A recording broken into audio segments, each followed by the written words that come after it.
Bienvenue sur Africa 24 dans cette nouvelle édition de l'Africa Tonight. Voici les titres de l'actualité.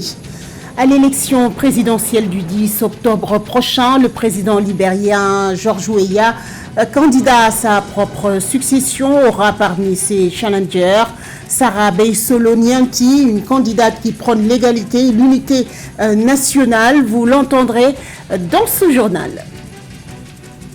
Pour canaliser l'hébergement de ces données numériques sur le continent, le Ghana prévoit la construction du plus grand data center d'Afrique pour un marché mondial du cloud qui a pesé 445 milliards de dollars en 2022. Et puis, tirage au sort pour la Confédération africaine de football. Ce 6 octobre, vous aurez le détail des groupes de la Ligue des champions et de la Coupe de la Confédération dans cette édition. Mais tout d'abord, en Égypte, le président Abdel Fattah al-Sisi est en campagne pour la présidentielle prévue du 10 au 12 décembre prochain. Ses partisans sont déjà mobilisés. Le chef de l'État, candidat à sa propre succession, veut briguer un troisième mandat, le dernier autorisé par la Constitution. Pour rappel, il accède à la présidence en 2014, un an après la destitution de l'ancien président Mohamed Morsi par l'armée égyptienne. Il remporte les élections de 2018 avec 97% des voix face à une opposition quasi inexistante. En 2019, des amendements constitutionnels ont prolongé les mandats présidentiels de 4 à 6 ans et lui ont exceptionnellement permis de se présenter pour la troisième fois. 19 candidats affrontent ce mardi 10 octobre le président sortant George Weah, candidat à sa propre succession, qui veut briguer un second mandat. Parmi eux, une femme qui se fait remarquer, Sarah Ben Solonianti, dans son agenda politique. Elle prône une politique d'égalité et d'unité pour le pays. Elle compte notamment lutter contre la pauvreté à travers l'autonomisation des femmes et des jeunes, la protection sociale et la fourniture de services sociaux de base. Midred Yamou nous donne plus de détails. Sarabe Solonianti fait partie des 20 candidats en lice pour le scrutin présidentiel du 10 octobre 2023 au Libéria. Investie porte-drapeau du parti African Liberation League, elle a officialisé sa candidature en juillet 2023. Sarabe Solonianti a plus de 20 ans d'expérience dans le développement international et les affaires humanitaires, notamment au sein des Nations Unies. Elle est titulaire d'une maîtrise en administration publique de l'université New Charter et en gestion et leadership de l'université Western Governors aux États-Unis. Une riche carrière qu'elle compte mettre au service des Libériens si elle est élue à la tête du pays. Le Libéria devrait bénéficier d'un historique de résultats. Le Libéria bénéficiera de relations avec d'autres pays qui m'ont confié leurs ressources. J'espère être en mesure de bâtir sur ces relations pour accroître le soutien financier au Libéria. J'ai l'intention, au cours des 100 premiers jours de mon mandat, de mettre en place un code accéléré de lutte contre la corruption afin de garantir que les affaires de corruption soient jugées. Je souhaite également faire passer le Libéria du point où nous en sommes actuellement au niveau supérieur. À 55 ans, Sarabe Solonianti s'est engagée à promouvoir une vision nationale qui favorise l'égalité et l'unité pour une prospérité inclusive. Elle s'oppose à la division qui, selon elle, caractérise la politique libérienne. Pour Sarabe Solonianti, les femmes sont les plus touchées par les défis de développement au Libéria. Elle souhaite œuvrer pour une participation active de celles-ci dans tous les aspects de la société. Nous devrions discuter des stratégies à mettre en place pour réduire la pauvreté. Nous devons permettre réellement aux Libériens de sortir de la pauvreté. Nous n'avons pas besoin de nous inspirer d'une seule personne pour construire ce pays, mais nous devrions chercher à faire partie d'une citoyenneté active qui travaillera ensemble pour relancer cette nation. Avec l'unité, le succès est assuré. Sarabe Solonianti a été directrice du programme national de lutte contre le sida et assistante spéciale du ministre de la Santé entre 1999 et 2003. Dans son agenda de développement pour le Libéria, elle reconnaît l'importance d'investir durablement dans la population, notamment la création d'opportunités d'emploi pour éradiquer la pauvreté, la protection sociale, la santé, l'éducation, l'agriculture et la fourniture de services sociaux de base.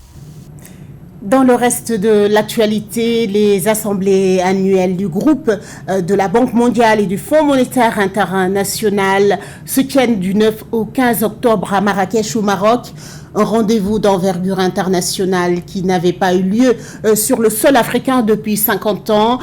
Plus de 11 000 participants sont attendus malgré le séisme meurtrier qui a frappé le pays le 8 septembre dernier. Séisme qui a fait près de 3 000 morts et plus de 5 000 blessés. Selon les autorités marocaines, la tenue de ces assemblées dans le royaume témoigne de la confiance accordée au Maroc par la communauté financière mondiale. Notre envoyé spécial Marcel Kouassi nous fait le point depuis Marrakech au Maroc sur les enjeux de cet événement. Un mois après le séisme qui a frappé le Maroc et qui a fait près de 3 000 morts et plus de 5 000 blessés, selon les chiffres officiels, Marrakech, ville située à quelques centaines de kilomètres de l'épicentre de ce séisme, reprend des couleurs. La ville ocre accueille du 9 au 15 octobre 2023 les assemblées annuelles du groupe de la Banque mondiale et du Fonds monétaire international. Ainsi, 14 000 participants des 4 coins du monde, dont environ 4 500 représentants des 189 délégations officielles conduites par les ministres des Finances et les gouverneurs de banques centrales, débattront pendant une semaine des enjeux économiques mondiaux, des défis du développement et des politiques de financement dans un contexte de ralentissement exacerbé par une montée des tensions géopolitiques. Il s'agit notamment de la coopération fiscale internationale, du système commercial mondial, du rôle des banques multilatérales de développement dans le financement des objectifs de développement durable.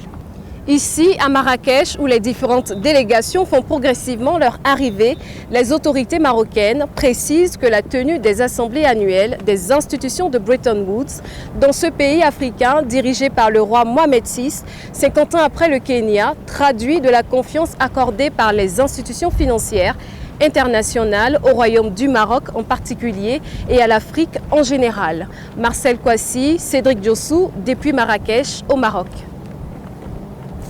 Comment surmonter les défis de financement des petites et moyennes entreprises? Les intervenants de l'Africa Champion Forum 2023 qui s'est clôturé ce 6 octobre au Togo ont proposé des solutions pour développer un écosystème entre les banques et les PME. L'objectif visé est de permettre aux différents acteurs de mieux se connaître afin de fluidifier le financement. Un sujet de Steven Midjola.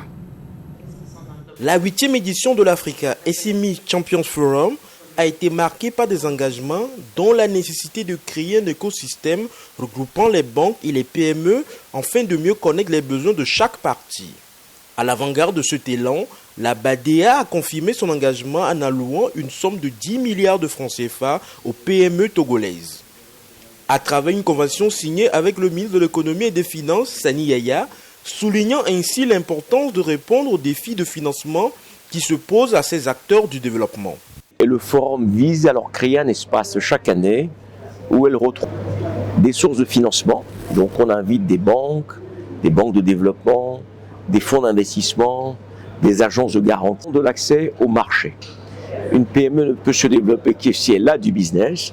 Et donc l'idée c'est de faire venir des PME d'une vingtaine à une trentaine de pays du continent, voire d'ailleurs, pour leur permettre de se connecter et de voir quelles sont les opportunités de business qu'elles peuvent développer entre elles. En dépit des avancées des PME sur le continent, le chemin vers une prospérité généralisée est semé d'embûches. Malgré leur potentiel et la part qu'elles assurent dans l'économie représentant 90% du secteur privé africain, de nombreuses PME rencontrent des défis dans la mobilisation des fonds auprès de grands établissements. Cette préoccupation a été au cœur des discussions du forum. Beaucoup sont dans l'informel. Et le problème, c'est qu'il y a beaucoup de problèmes de structuration et d'organisation en interne. Avoir un journal de recettes, un plan bien établi. Beaucoup ont un manque d'organisation à ce niveau-là. Les conseils et des choses que les gens, les expériences que les grandes personnalités ont partagées avec nous, moi je me sens maintenant équipée et prête pour pouvoir maintenant aller vers une institution financière pour pouvoir obtenir un financement. D'après la Banque africaine de développement, des arguments économiques plaident pour un plus grand soutien des banques et autres institutions financières en faveur des PME africaines. La Banque européenne d'investissement souligne, comme la BAD, que cette dernière représente un vecteur essentiel de croissance économique, de recettes et de compétitivité internationale. Pour limiter l'hébergement de ces données numériques en dehors du continent, le Ghana prévoit la construction du plus grand data center d'Afrique. Selon les chiffres du rapport Global Cloud Computing Market de 2021-2028, le marché mondial du cloud a pesé 445 milliards de dollars en 2022, un chiffre qui devrait tripler d'ici 2028 pour atteindre 1200 milliards de dollars. Alors, comment l'Afrique, qui représente actuellement une part marginale de ce marché, doit changer la donne? Élément de réponse avec ce sujet de Catherine Gombaye. L'Union internationale des télécommunications estime qu'en 2021, seuls 1,3% des data centers mondiaux sont localisés sur le continent africain, c'est-à-dire moins d'une centaine. Certes, le Sénégal, la Côte d'Ivoire, le Bénin et le Togo sont plus en avance en Afrique de l'Ouest, mais ils restent en retard par rapport aux équipements déjà disponibles en Afrique du Sud, notamment à Johannesburg. En hébergeant leurs données en dehors de leurs frontières, les pays africains cèdent une part de leur souveraineté politique, économique et numérique. Heureusement, la tendance au rapatriement de ces informations se confirme avec le Ghana qui prévoit la construction du plus grand data center d'Afrique.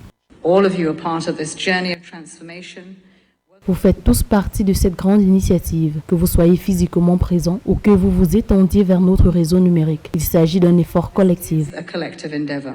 Le gouvernement ghanéen travaille en collaboration avec Africa Data Center Limited sur ce projet évalué à 300 millions de dollars pour promouvoir la souveraineté des données africaines et d'avoir une meilleure gouvernance sur la façon dont les données sont utilisées. La raison du manque d'ambition en matière de fracture numérique réside principalement dans l'accès à l'énergie. Gros consommateurs d'énergie, les data centers sont plus facilement installés dans les pays froids.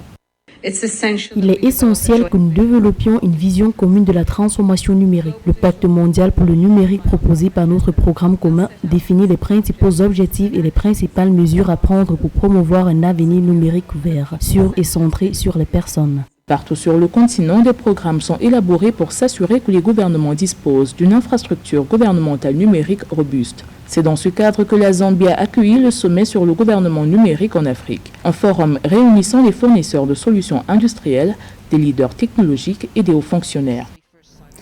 À la page sport, la Confédération africaine de football a procédé ce 6 octobre 2023 au tirage au sort des groupes de la Ligue des Champions et de la Coupe de la Confédération. USM Alger, vainqueur de la précédente édition de la Coupe de la CAF, est logé dans le groupe A avec Supersport United d'Afrique du Sud. L'un des grands favoris dans le groupe D de la Ligue des Champions, Al Ahly, tenant du titre et vainqueur de 3 des 4 dernières éditions, est logé dans le groupe D avec Young Africans, finaliste de la Coupe de la CAF 2022-2023, Joël Balouf.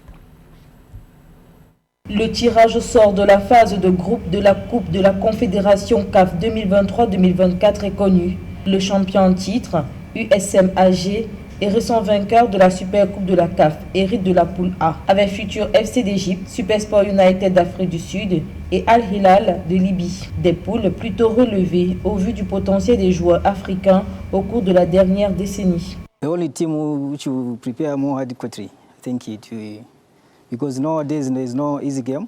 Je pense qu'aujourd'hui il n'y a plus de matchs faciles, même les petites équipes surprennent les grandes. Alors si n'importe quelle équipe fait plus d'efforts et fait preuve de plus de détermination, je pense que tout le monde peut gagner, mais les favoris sont les champions en titre. À l'instar de la Coupe de la Confédération, la CAF a effectué le tirage au sort de la phase de groupe de la Ligue des Champions le 6 octobre 2023. Tenant du titre et vainqueur de 3 des 4 dernières éditions, Al Ahly, logé dans le groupe D, devra défier Young Africans, finaliste malheureux de la Coupe de la CAF, et le CR Belouizdad, quart de finaliste des 2 dernières éditions de la Ligue. Je crois que le niveau de cohérence et de la constance dans la performance va beaucoup jouer pour chaque équipe. Je crois qu'il faudra voir comment les différentes équipes se comporteront et bien sûr, il faudra les battre. les unes après les autres. La SEC Mimosa et le TP Mazembe, qualifiés pour la phase de groupe de la Ligue des Champions, font leur grand retour à ce stade de la compétition. Ces équipes, ayant autrefois dominé le football africain, entendent retrouver leur niveau de jeu face à des équipes très compétitives. La phase de groupe de la Ligue des Champions est prévue du 24 novembre 2023 au 2 mars 2024. La phase de groupe de la Coupe de la CAF est prévue quant à elle du 26 novembre 2023 au 3 mars 2024. Toujours à la page sport, le Kenya, Kelvin Kiptum pulvérise le record du monde du marathon en détrônant son compatriote Eliud Kipchoge, détenteur du titre depuis 2018. Ce dimanche 8 octobre à Chicago, l'athlète de 23 ans et spécialiste des courses de fond a réalisé un exploit inédit et devient l'athlète le plus rapide de l'histoire sur la distance reine en bouclant les 42,195 km en 2 heures et 35 secondes. Ce journal a été réalisé par l'ensemble de la rédaction. Merci pour votre fidélité. Dans un instant, une nouvelle édition de l'information sur Africa 24.